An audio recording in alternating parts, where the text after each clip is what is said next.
It's time for Pure Performance.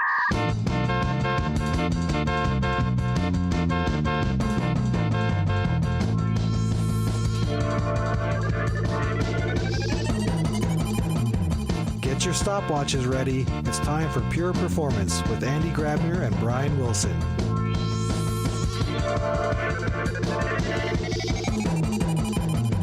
Hello, everybody. Welcome to another episode of Pure Performance. I'm Brian Wilson, and on the line with me is Andy Grabner. I was going to say on the phone, Andy. I guess technically it's still kind of phone-ish, but not really. How are you doing today, Andy?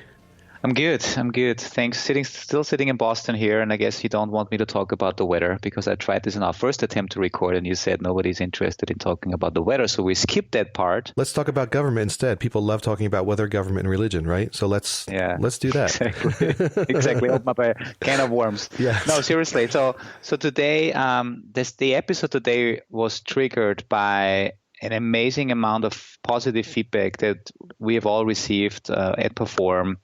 When I think he picked a little bit of a Swiss, Spanish, English accent on stage. I have to. So our own Simon, he went on stage at Perform at our conference end of January in Vegas, and he put a lot of energy. I think he's just a very energetic person. And I also witnessed this later on at the end of the show at the dance floor, which was fantastic. But on stage, Simon was the one who presented visual replay. And visual replay was something that I believe we can all agree, for those that have seen it on the live stream or that read about it on the blogs, in the news announcements. It's a very fantastic, it's an amazing, cool new feature set that we're bringing in, opening up a lot of new use cases. Now, what are these use cases? And to discuss this, we actually brought Simon in, and now I actually want to hear this Spanish, Swiss, German, English accent. So, Simon, are you there with us? Yeah, I'm there. Hi, Andy. Hi, Brian. Actually, I just wanted to say I would not want to add too much Spanish or Swiss German accent today, so I'll try to do it properly. But yeah, great to be here with you guys. So Simon, and Andy, I guess I don't remember. On the dance floor, was that when I was doing my special brand of dancing, or did Simon and I not cross paths? I can't recall. I'm not sure if you've been on the dance floor at the same time, but I remember we've danced. We had fun on the dance floor at the last. I just don't know. I guess now that I don't have all the scotch in me, I'd be a little bit embarrassed if Simon saw me dancing. But it's out there for it to be. I just kind of let loose, Simon. I don't have any proper dancing skills. Hey, Simon, can you give us a little background about yourself, who you are, kind of what your role is within Dynatrace, and then let's dig into the topic? Yeah, sure. So I'm Simon. I'm, kind of this type of guy that you would probably call a serial entrepreneur. I had quite some companies that I funded and was building up. The last one was actually a session replay company, and then we get in touch with Dynatrace, which ultimately led to us being bought by Dynatrace, and that brought me now into this new role that I have within Dynatrace, so being the responsible for the Barcelona lab and building this up and bringing this technology to Dynatrace, and also extending it then into user experience analytics and trying to push this entire user experience topic forward within the company and towards the customers. That's pretty cool. So now you said a serial entrepreneur, and the company you founded that we acquired was called Quamram. And can you fill us in? I know visual replay is something, if you just say the name visual replay, a lot of people have maybe different things in mind. So can you tell us what are the main use cases that you guys identified to actually start a startup back in the days? Well, our original use cases, when we started it, was actually mostly to be able to prove what is going on. So when we got into the market, we had a lot of requirements from customers that wanted us to prove what their customers are doing in case of e-commerce, in case of e-banking applications, and these alikes.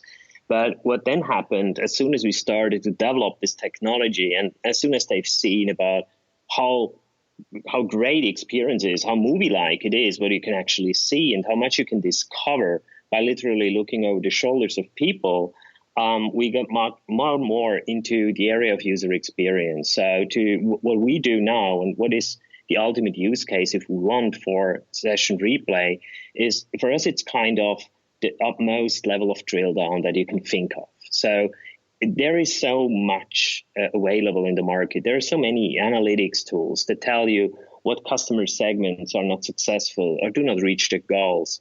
There are tools, Dynatrace, that tells you if there are an error occurs, the performance is bad. There are customer complaints and all these kind of things, and you don't really understand what's going on. And in all that cases, Session Replay would just give you much more context because you can just see what is going on. And this is why Session Replay is really a successful addition to so many other products, because you have the final view about what a customer was doing, and you perfectly understand what has been going on. Mm-hmm. And I think if people want to actually see Visual Replay for themselves, I believe on the website, if you go to dynatrace.com and search for Visual Replay, there's a page, also a video, because you keep telling about this video. It's like you can actually replay visually what a user, an individual user, really did on your website, including, and correct me if I'm wrong, but including moving the mouse around, swiping, scrolling, pulling drop boxes down, doing things and interacting with the website. And I remember when you were on stage, and maybe you have to remind me now of the name of the user that you were actually analyzing. It was a lady. What was the name again? Ashley McCall. Ashley, exactly. So you basically showed us Ashley, and she was trying to purchase something on an e-commerce site.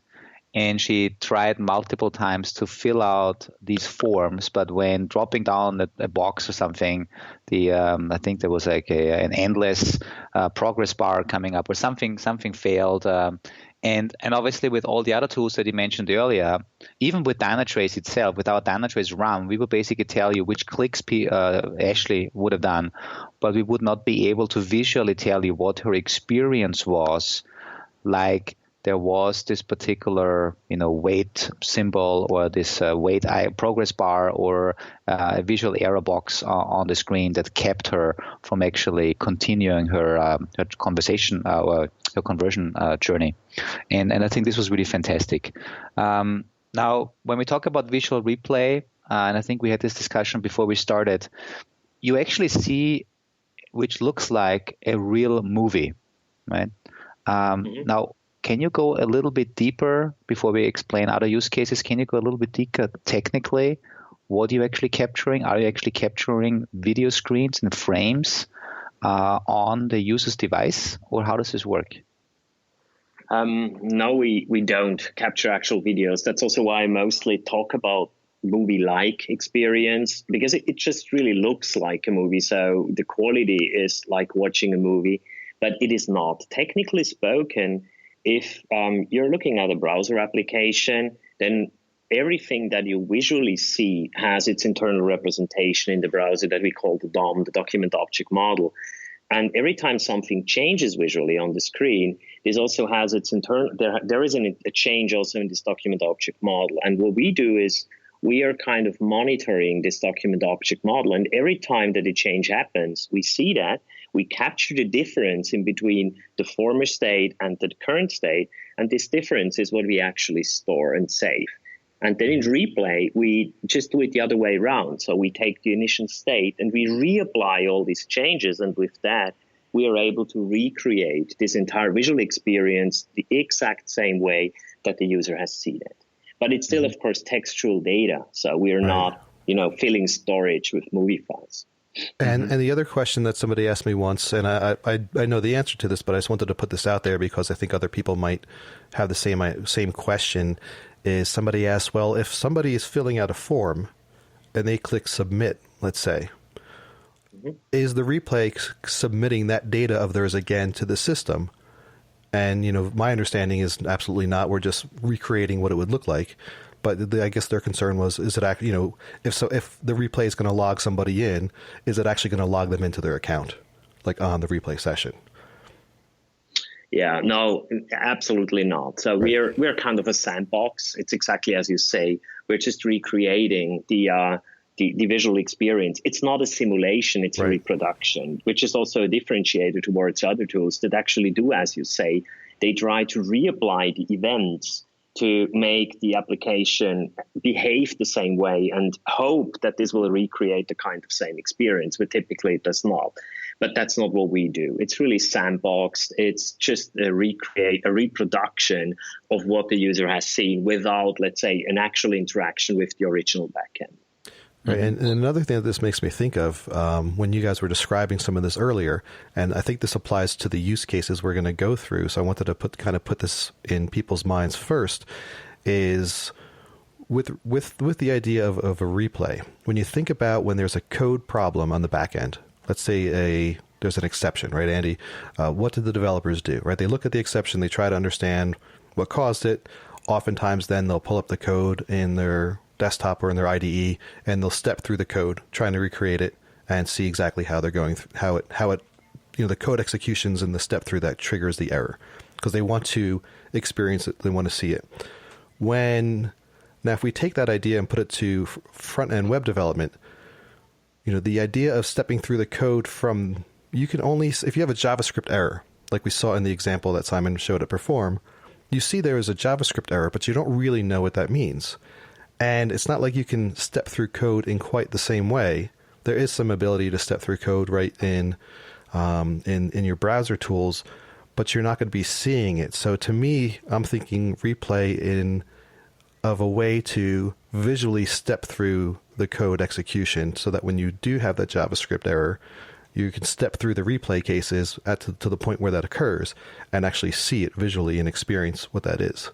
And I think it's just a different way of looking at it, and I'm really excited about it. I just can't say enough about it. And I think, I've not developed that many web pages in my life, but I totally agree with you what you just said, because if I get a JavaScript error and I cannot reproduce it on my machine, it may just mean I didn't move the mouse over a certain DOM element that it was triggering some other JavaScript that is then changing the state. And with visual replay, you guys are capturing all of these interactions with the DOM that actually change the state of the DOM and potentially execute JavaScript code that leads to problems. And that's what I find so fascinating about this technology. And also the seamlessness and the easiness of enabling it. So Simon, can you quickly tell us, because I'm sure customers or anybody out there is wondering, how would you enable a technology like visual replay? How does this work? Do you have to install a browser plugin? Do you have to do some magic? How does it work? Well, it depends a little bit on the case, but the easiest case to make it work is if you already have, for example, Dynatrace running, and you also already have a JavaScript agent that is happening to reside within your browser. Then ultimately it's just a tick in a configuration and it will work. What we do is injecting a JavaScript into the actual application, and this can of course happen by different means. It can happen with a tag manager like Telium, or it can happen if you have one agent installed. It will just happen through the one agent, so you don't have to do anything or change anything on your application. We just do that on the fly, and the only thing you have to do is basically, tick a configuration box, and you're done. That's pretty cool. So everything that you guys are capturing is really done through JavaScript that gets injected on that page. There's no native browser extension that anybody needs. It's just purely done through JavaScript, and that's very powerful. Yes, exactly. The only situation where you would need a browser extension is if you actually want to record an application that you don't control. So say you want to record what your sales people do on Salesforce, or what your services people do on a ServiceNow application. So if it's really a SaaS application that you want to monitor with session replay, we can do even that. In that case, though, you would need a browser extension, because there's no way that you can actually get into the application as you don't control it yourself. But in all other cases, you definitely don't need anything in the browser.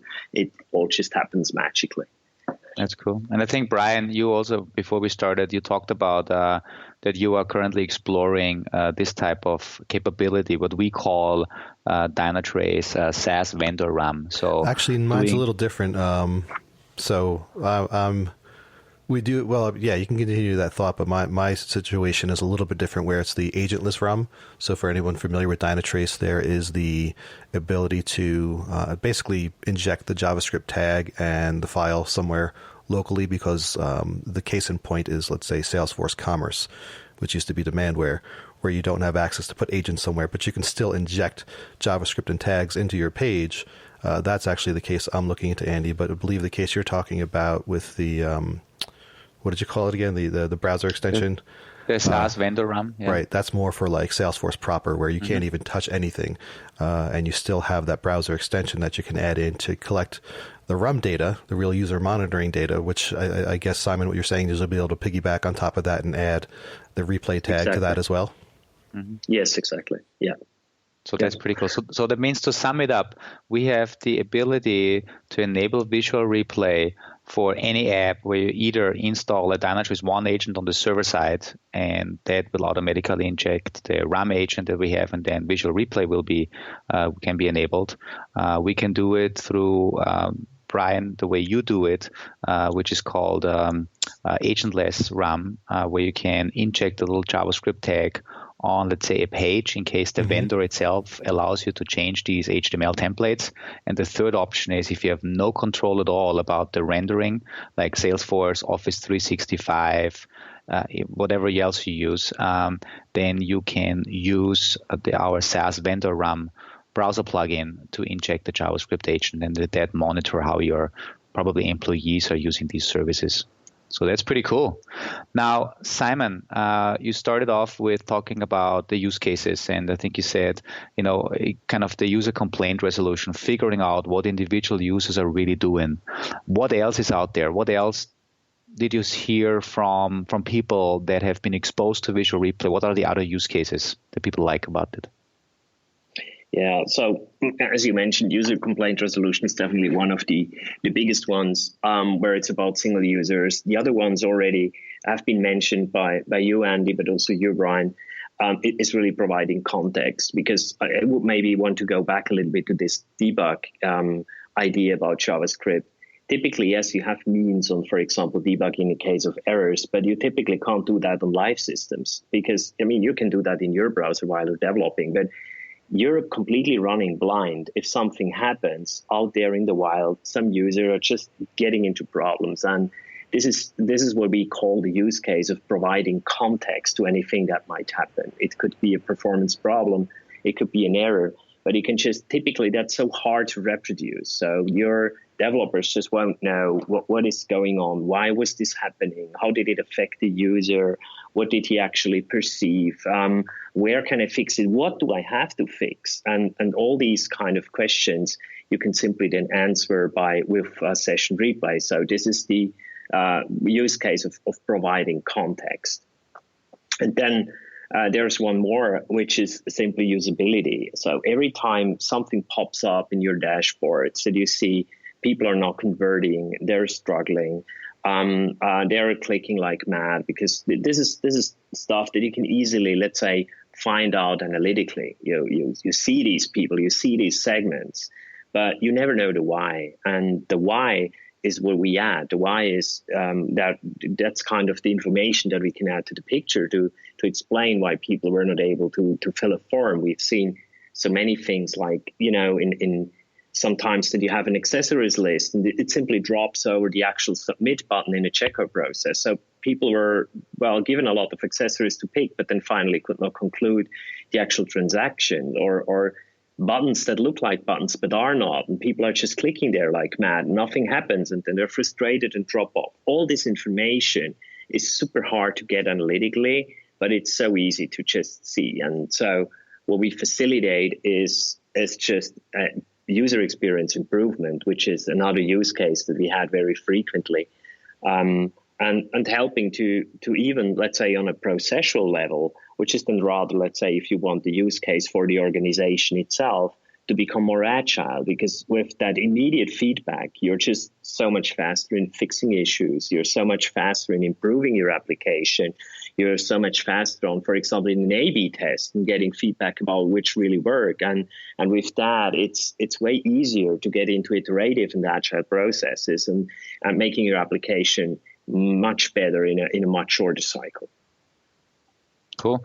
Another topic that I remember from discussions at Perform was compliance. And I'm not an expert in compliance, but I heard a lot of companies out there love a technology like visual replay for compliance reasons. So actually having the ability to kind of prove what individual users have done. Is this also, did I hear this correctly? Yes, certainly. So if we're also looking, this is then heavily industry dependent, if you want. If we're looking, for example, at financial industry or other heavily regulated industries, there's so much going on now. Also as a consequence, for example, of the financial crisis, that regulations have been tightening, and you have to prove that you actually did give best advice. You have to prove that a customer, when he purchases something or he does a trade, that you have given the right conditions, that everything was visible, that you have shown the full price. And now we get into the situation that to prove that, in the ages of Internet 1.0, this was really easy because it was just page-based. But now with single-page applications, getting data from very different systems, putting it all together, the only point where you actually see what has been going on truly and what the user has seen and what he was doing and whether he has confirmed the checkbox that he's supposed to check is on the client itself. And that's why it becomes more and more important to everything that's related to compliance to push it towards the actual end user experience and record this as ultimate proof what has been going on to show in case of litigation or towards the regulators. So this is definitely a trend that we are also seeing that comes kind of in parallel to all these other use cases. In talking about compliance, so that also brings up the I was going to say 80-pound gorilla in the room, but it's 80 ton. I don't know. The elephant in the room, right? Which is privacy, right? So obviously on the one side, you have compliance where you want to be able to prove the user did specific things, that certain specific things were shown on the screen. But there's another big question that everyone has about these technologies, which is the privacy. Am I capturing passwords? Are we seeing sensitive information about the users? There was just recently an article in Wired where they, just this week I read it, it was about replay sessions storing passwords. I think it was AutoTrack was the product, and they were mistakenly capturing passwords, and they weren't exposing them per se, but they were storing them within their data sets on their servers somewhere, right? So how does this tackle privacy, and how do we stop the fear of people thinking, oh my gosh, this company's capturing and storing all this data about me and it's all private and anybody can see it? Well, we don't. That's our hidden business case to actually sell that stuff to the NSA. We sell it to Facebook, who sells it to the NSA, right? Exactly. Well, seriously, just let me answer this by twofold. First thing is about privacy is, of course, a high concern, and there's no easy answer to that because you can, of course, record everything that is going on. But what we do in that case is that we, of course, also provide the possibilities to exclude stuff from being recorded, to mask fields that should be there. Let's say personal identifying information, passwords we don't record by default. You can exclude entire processes that should not be there. You can also decide on when to record.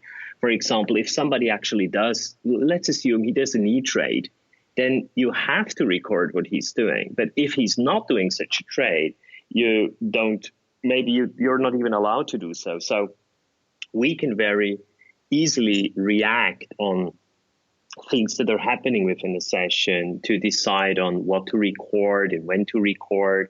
Our customers can configure on how this is supposed to work. So there are many things that you can do to actually protect privacy. So this is one part of the answer, that in between not recording anything and recording everything, there's a big range in between. And depending on the use case and the regulations, we, of course, deal with that. And then there's also retention in that sense that depending on what data it is, you will not keep it for eternities. If it's for customer complaint resolution, customers, if they have a problem, they typically don't call 7 days later, they call tomorrow or today. So if it's just for that case, you'll just delete that data after 2 days.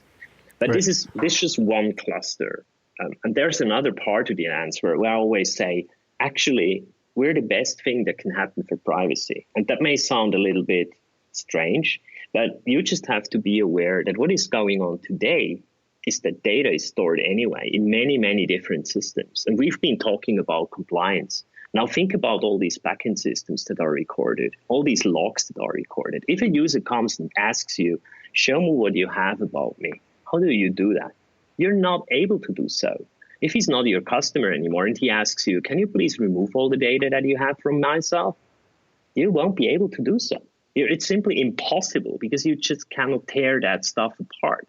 But if you switch and record what happens on the front end, we are user and session centric by nature. So it's a super transparent process. And transparency is one of the most important things for privacy, that you can actually, we can show the user what we have about him and we can delete it if needed. And we have a proper retention. And if it's gone, then the session data is gone. So this is kind of, you see, the entire cluster about privacy. And as you say, it's probably not the 80 kilo or the 80 ton, it's the 800 ton gorilla in the room. It's always one of the main questions, of course, but there is many things to the topics. And I think it's an illusion to believe that without session replay, the data is not retained anyway, but in a way that is way more complex to deal with. And I think just for anybody in the United States who's listening, you mentioned a lot about, I want you to remove the data that you have about me. This is all as a result of the GDPR rules, right? Which is a European rule about data storage, privacy, right? So Europe, everyone out there is so much more ahead of us in terms of privacy. And there's all these rules. So the nice thing to understand is this tool, this replay component, was built in that environment where all this privacy and compliance has to exist. So as opposed to, let's say, if it was built over here in the United States, where we don't really necessarily think about those day to day, that's built into the tool from the ground up, I imagine, because you all knew this was coming. So there's no way you were going to be out of compliance with it. So. Cool. Hey, Ryan, so I listened to this conversation and kept it a little quiet because I thought it was fascinating to learn more about privacy, because as you said, Brian, it's nothing that is on our day-to-day radar. Now, one of the interesting things that you guys mentioned, it's important, especially for the compliance use case, to capture potentially every single user if we need to prove something. So what does this mean in terms of data volume? What does this mean in terms of scalability of this solution? Because obviously it's the thing that we've always claimed at Dynatrace, and we've always delivered on, is the capability to monitor 100% of your end users and 100% of your transactions. Is this also possible with Visual Replay, assuming that there might be really a lot of data? Yeah, that's definitely what we provide, is a 100% recording, because as you say, otherwise, also even for the user complaint resolution use case, if then the user calls and you just do a sampling and you happen to not have the one that is actually calling in, then it's pretty hard to help him. And so we definitely thrive for a 100% recording, and we're also able to do so. The good news about the approach that I just described with the DOM changes is that we work differentially. So we are just recording and capturing the changes that happen. And of course, also all the events like clicks and moves, but that's not expensive, let's say expensive data or heavy data. And prior to sending that back, we also bulk it together such that we don't create an awful lot of requests on your network. And because it's text-based data, we compress it pretty well, which reduces, again, bandwidth, which reduces, again, also the load on servers, and, of course, also the storage requirements. And let's say with all these measures together, yes, we're capable of recording 100%, and we will create a decent amount of storage, obviously, if you record millions and millions of sessions, but it's not that much that you would expect. Mm-hmm. Cool. Now, you have a lot of data, and obviously there's this use case that we talked about, but I'm sure with that amount of data and that granular data, there's a lot of cool, maybe analytics use cases that you can additionally do. I think you mentioned some of them earlier, right? Helping development teams to figure out why are people dropping out at certain points. And you mentioned the figuring out, hey, there might be, it looks like a button, but it's not a button, and people clicking on it. Is there something that can also be done, let's say, more proactively instead of doing the ad hoc analysis of a complaining user? Is this also possible with the data? Yes, it definitely is. I mean, and that's also what we want to do. We are not there right now, but that's the exact direction where we're heading. One paradigm that Dynatrace has always had is we do not just provide reports. We actually want to have recommendations. We want to have actionable intelligence. So we want to tell people what they need to do to fix the problems they have. We don't just want to tell them that they have one.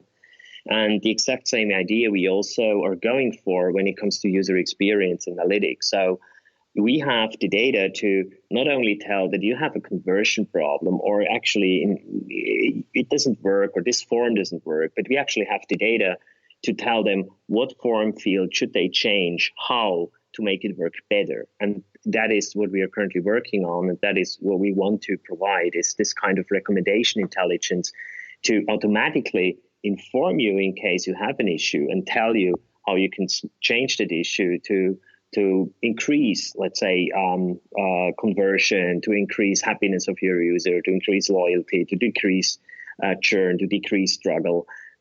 These are all the things that this data, it contains it all, because we literally have all the information about what users have been done, and we also have it in structured form and not just as a visual reproduction.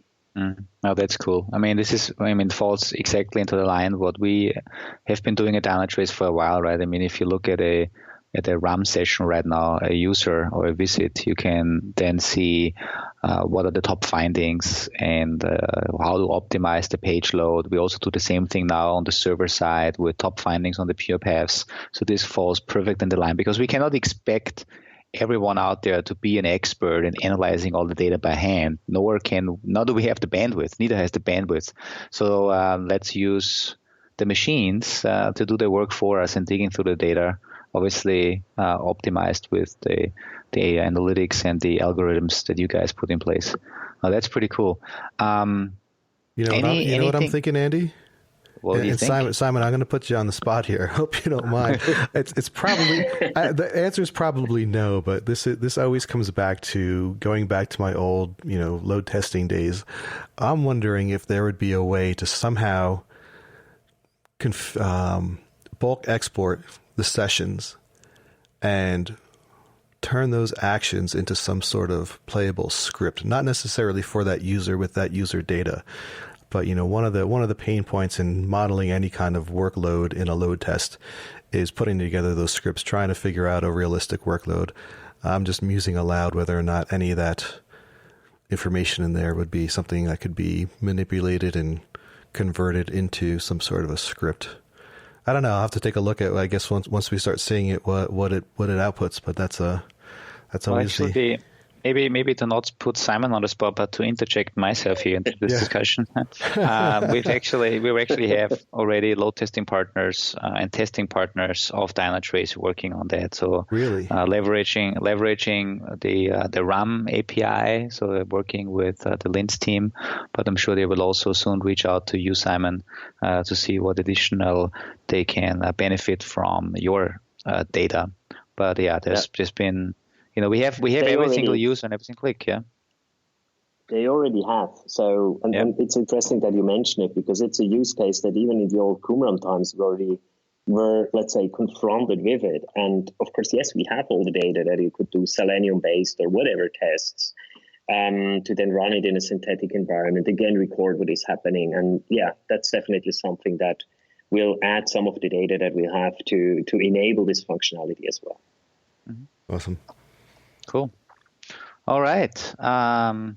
So Simon or Brian, any other thoughts? Anything else that we missed that we need to make sure that the people out there understand about visual replay? I've got nothing on my end. Simon, is there anything, you have the mic now, is there anything you would like to get out there? Even if it's just what you're going to do this weekend. Or some boring stuff about Barcelona weather, which is actually pretty bad. There's nothing boring about Barcelona. Are you kidding me? I love Barcelona. Yeah, it's fantastic location. Well, not really. I think the only thing maybe as a last comment is that many times when I talk to people, they often try to solve problems by adding more logs and adding more and more information. And we often forget as humans how powerful analytical engines our eyes are. If we look at things, we immediately spot patterns, stuff that happens. It's so easy to use. And so just if you're dealing with problems, if you're dealing with usability issues, if you're dealing with, whatever situation where you think, it would be great to have a bit more information, just don't forget about session replay and add it to the stack. And you'll be amazed how much you can do with it. Right. Cool. Brian, is it time that I summarize? It's time for you to summon the summarator. Let's do it. Perfect. All right. So, Simon, this is what we do at the end of the show. I always try to sound smart by summarizing the lessons learned. So I think what I've learned, first of all, Simon, not only are you very energetic on stage and also very energetic on the dance floor, but you also obviously love the technology that you have been, helping to drive forward over the last couple of years. Thanks for the insights on visual replay and session replay, as we call it. I learned about that it's actually not a video we record on the device. It's really technically the differences in the DOM as a user navigates and interacts with the site, which keeps obviously the volume down on data we need to collect, but still gives us all the context that we need. Now, there's a lot of great use cases, whether it's the classical user complaint resolution, helping our business people, our business analysts, our developers to figure out where people are struggling with their websites. A big use case is obviously compliance. We should not be fearing any data compliance or privacy issues because the product has been built, manufactured, and optimized in Europe, where we get these new regulations. So privacy concerns have been addressed right from the start. And there's a lot of cool things additionally we will be able to do, and we will see, like automated recommendations. So not everybody has to be an expert in analyzing all the data, but Dynatrace will automatically provide recommendations on how to improve the user experience, how to improve conversion rates, and your user experience overall. So thanks a lot, Simon. I know that there is an early access program going on. I think by the time that this podcast airs, we may even get close to the beta phase, but in any case, people can go to the Dynatrace website, search for visual replay, and either sign up for the early access program or looking at the beta program. And also what you mentioned, Barcelona, even though the weather is not perfect right now, but I'm sure it will be at the end of May when we're going to host our European Perform conference. So for anyone who wants to see Simon in action, who wants to see visual replay and learn anything about Dynatrace, check out perform.dynatrace.com and then click on the European Perform link, and you can join us there for, I think it's 2 days or so of Perform conference, including a training day. And that's all from my side. Pretty cool. Thank you so much. And thank you, Andy. Once again, you did an awesome job summarizing. I don't have any more from the technical point of view to add there, except that I'm just waiting to get my hands on it.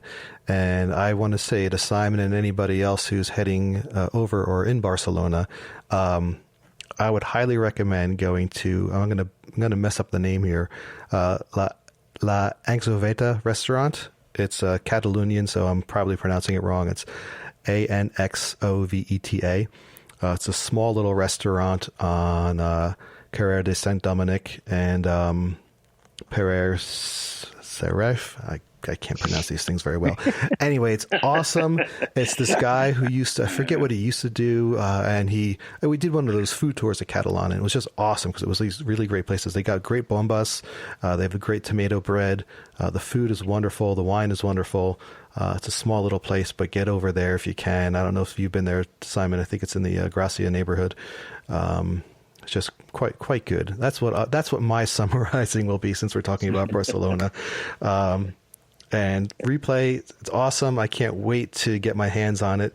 I know this isn't the first replay tool out there, but knowing what we've been seeing coming out of you guys and knowing how we do things here at Dynatrace, I think it's going to be quite amazing. And the fact that it's going to be natively tied into everything else that we do is just going to make that replay experience so much better than just having replay on its own.